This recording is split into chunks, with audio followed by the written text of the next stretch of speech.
मी नाश्त्याचा जो बेत आहे ना तो कॅन्सल केला डोश्याचा. जर तुम्हाला वात असेल, खूप म्हणजे हातापायाला मुंग्या येत असेल, वात येत असेल, सगळ्या संकटापेक्षा ते टॉक्सिक लोक जास्त संकटकारी असतात आपल्या आयुष्यामध्ये. तर त्यांना कसं तोंड द्यायचं. हॅलो, नमस्कार, कसे आहात? मजेत ना? मजेतच राहा. पहाटेची वेळ आहे, 7 वाजले असतील आणि आमची कामांना भरभर सुरुवात झाली आहे. तर ज्या आदल्या दिवशी इडलीचं मी टाकलं होतं ते रात्री मी बारीक केलेलं नाही. त्याला आता सकाळी त्याला जान्हवी दळून देत आहेत मिक्सरमध्ये, डाळ आणि तांदूळ. आणि माझे तांदूळ ना हे फुललेच नाही. ॲक्च्युली मी कंट्रोलचे तांदूळ आणते माझ्या वहिनीकडून आणि त्याचे मी इडली किंवा डोसे बनवते. यावेळेस जे वडा कोलम नेहमीचे मी भातासाठी वापरते ते तांदूळ टाकले होते.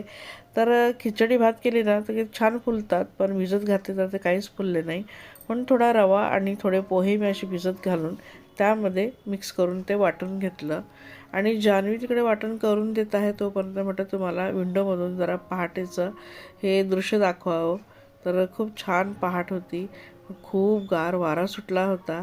कल्याणमध्ये थंडी फार कमी असते, पण एखाद्या दिवशी असली तर छान अशी गार हवा सुटली की मग विंडो वगैरे बंद ठेवावे लागतात. तर बघा आज ना माझ्या गोकर्णाला एकही फुल नाही आलं होतं. नाही तेव्हा छान असे 10 ते 15 फुलं येतात, 8-10 फुलं येतात ना, आज काहीच नव्हते. आणि इथं बघू शकतात की छान असं हे बारीक करून घेतलं आहे. पण आता इथं इन्स्टंट डोसे माझे होणार नाही. तर मी नाश्त्याचा जो बेत आहे ना तो कॅन्सल केला आहे डोश्याचा. आणि याला ना मी आता उन्हामध्ये ठेवून देणार आहेत. थंडीमध्ये ना अजिबात हे फुलत नाही इडलीच किंवा डोशाचं बॅटर. तर तुम्ही त्याला थोडा वेळ उन्हामध्ये ठेवू शकता, अगदी तास 2 तास तुमचं जर ऊन छान असेल विंडोमध्ये तर. आणि मग तुम्ही त्याला नंतर घरामध्ये ठेवून द्या, दुसऱ्या दिवशी बनवा. खूप छान डोसे बनतात. मी देखील तेच केलं. उन्हामध्ये ठेवलं 2 तास आणि नंतर मग फ्रीजमध्ये ठेवून दिलं आणि दुसऱ्या दिवशी मी डोसे बनवले, छान बनले. आणि इथं जे भिजत घातले होते कडधान्य ते सगळे मी स्प्रॉट मेकरमध्ये टाकून देत आहेत. पाणी वगैरे निथरून घेतलं आहे आणि सगळ्यांना इथं मी असं टाकून दिलं आहे. खालचं जे भांडं आहे त्यामध्ये पाणी ओतलं आणि एकात एक ते असे ठेवून लावून दिले, त्यांना एका साईडला ठेवून दिलं. आणि खूप छान मोड आले होते. तर हे खूप कामाचं भांडं आहे, तुम्ही नक्की घेऊ शकता. बऱ्याचदा याचा रिव्ह्यू मी तुम्हाला दिला आहे. आणि आज साधंच म्हणजे भाजी पोळी वगैरे आहे. तर डब्याला हा घेवडा करत आहे. अंकित घेवडा घेऊन जाणार आहे डब्याला. पण घरी इकडे साहेबांना पातळ भाजी लागते. तर म्हटलं चला वरण लावते.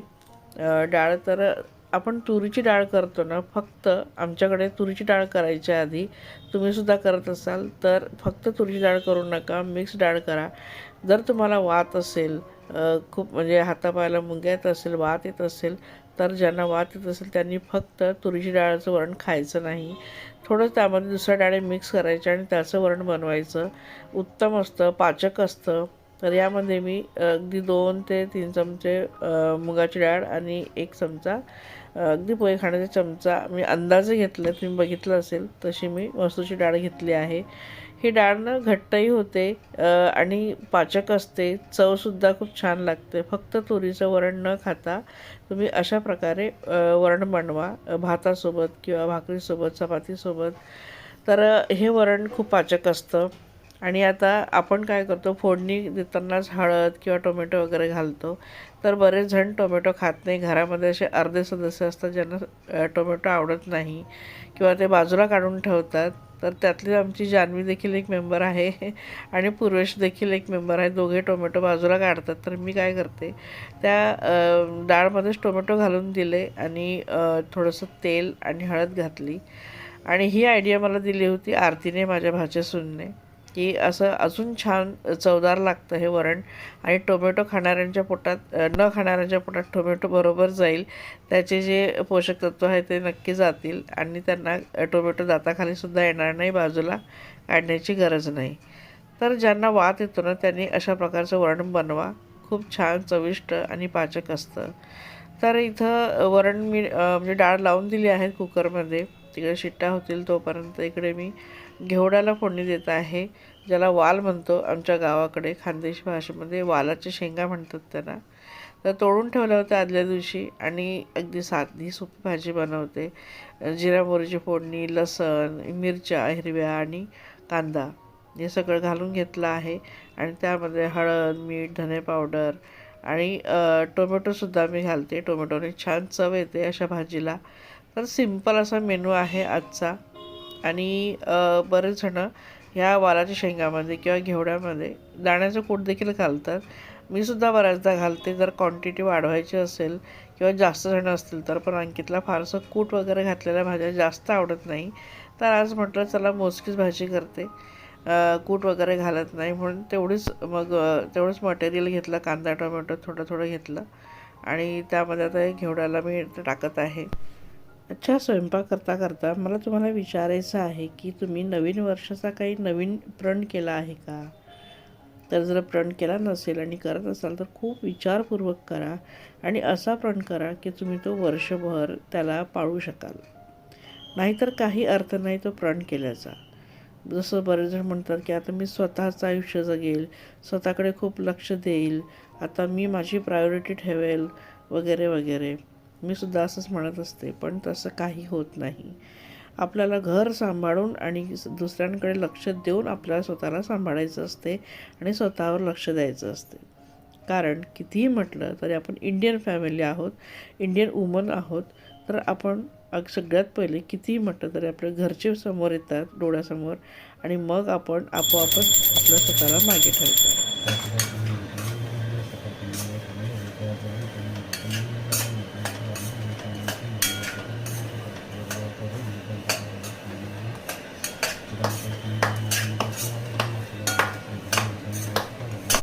तर बाजूला मी नाश्त्याची तयारी करते, उपमा बनवते आणि मिस्टर इथं देवपूजा वगैरे आटोपत होते. आणि बघा आज एकही फूल नव्हतं.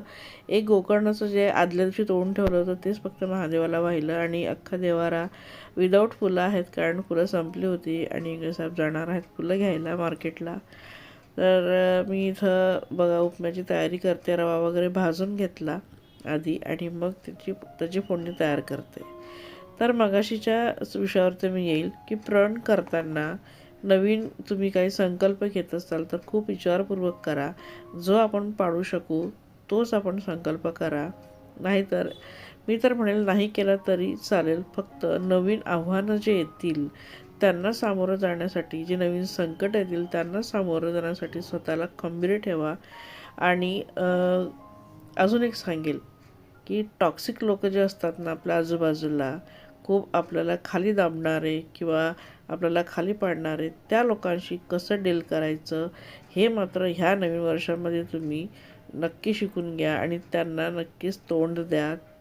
ते फार सगळ्या संकटापेक्षा ते टॉक्सिक लोक जास्त संकटकारी असतात आपल्या आयुष्यामध्ये. तर त्यांना कसं तोंड द्यायचं किंवा कसं इग्नोर करायचं ह्या गोष्टी तुम्ही जाणून घ्या आणि त्या गोष्टी फॉलो करा. ह्या नवीन वर्षामध्ये हा संकल्प केला तरी चालेल. तर तुम्ही म्हणाल की ताई अशी का म्हणते, तर खरंच प्रत्येकाच्या आयुष्यामध्ये कोणी ना कोणी असं टॉक्सिक व्यक्ती असतं. एक नाही तर 4-5 किंवा एकही पुरेसा असतो. तर टॉक्सिक लोकांशी डील करणं आपल्याला आलं पाहिजे किंवा इग्नोर करता आलं पाहिजे. पण इग्नोर करून त्या लोकांची म्हणजे जितण्याची उमेद वाढते आणि ते अजून आपल्याला त्रास देत असतात. म्हणून मग आपण काय करायचं, त्यांच्याशी व्यवस्थितपणे डील करायची आणि अशा पद्धतीने डील करायची की त्यांचा जो टॉक्सिकपणा आहे तर तिथंच मोडून पडेल. तर मी म्हणेल की प्रण करायचं असेल ना तर असे प्रण करा. किंवा मग आता मामूली प्रण तर आपण केव्हाही करू शकतो, पण असं काही महत्त्वाचं प्रण करा की जो तुम्ही पाळू शकाल. तर ज्यामध्ये तुमचं आयुष्य सोनं होईल, तुमच्या आयुष्यामध्ये तुमचं जे दुःख आहे, तुमचा मानसिक त्रास आहे ना तो संपेल.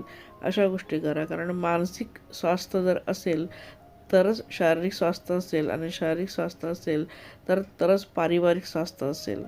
तर माझं म्हणणं हेच आहे. बघा, तुम्हाला जर समजली असेल गोष्ट तर छान आहे, नाही समजली असेल तर हरकत नाही. पण माझं जे म्हणणं आहे ते तुमच्यासमोर मी मांडलं आहे.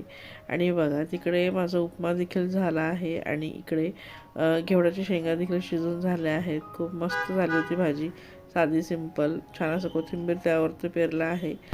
दुसरीकडे माझा उपमा देखील तयार झाला होता, त्यावर देखील कोथिंबीर वगैरे घातला आणि सगळ्यांना सर्व केला. मागच्या व्हिडिओमध्ये मी दाखवलं होतं की मी डिमांडमधून चॉपिंग बोर्ड घेतला होता, छोटा स्मॉल मिनी चॉपिंग बोर्ड. खूप छान निघाला.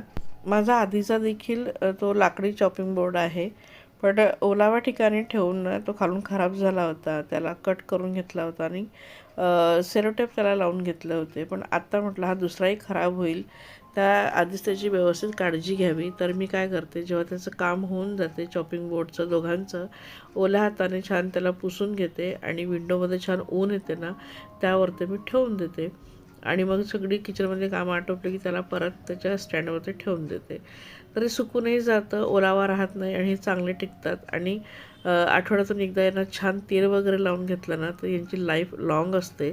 तर असे चॉपिंग बोर्ड खूप चांगले असतात. प्लास्टिकचे चॉपिंग बोर्ड अजिबात घेऊ नका, स्टीलचे देखील अजिबात घेऊ नका. लाकडी आपले बेस्ट आहेत. आणि बघा मी बाकीचं आवरत होती तोपर्यंत जान्हवीला म्हटलं की मला गाजर सोलून आणि किसून दे, म्हणजे हे तयार ठेवलं ना फ्रीजमध्ये एका छान पॅक डब्यामध्ये तर कधीही गाजरचा हलवा ज्याची इच्छा होईल खायची त्याला करून देता येईल. आणि विचार केला आहे की नवीन वर्षाच्या दिवशी हा गाजरचा हलवा करावा, म्हणून मी तिच्या बसली होती तर म्हटलं तेवढं करून दे. आणि तिचंही असतं माझ्या आजूबाजूला की आता हे करून देऊ का, ते करून देऊ का, तर म्हटलं चल ठीक आहे गाजर किसून दे.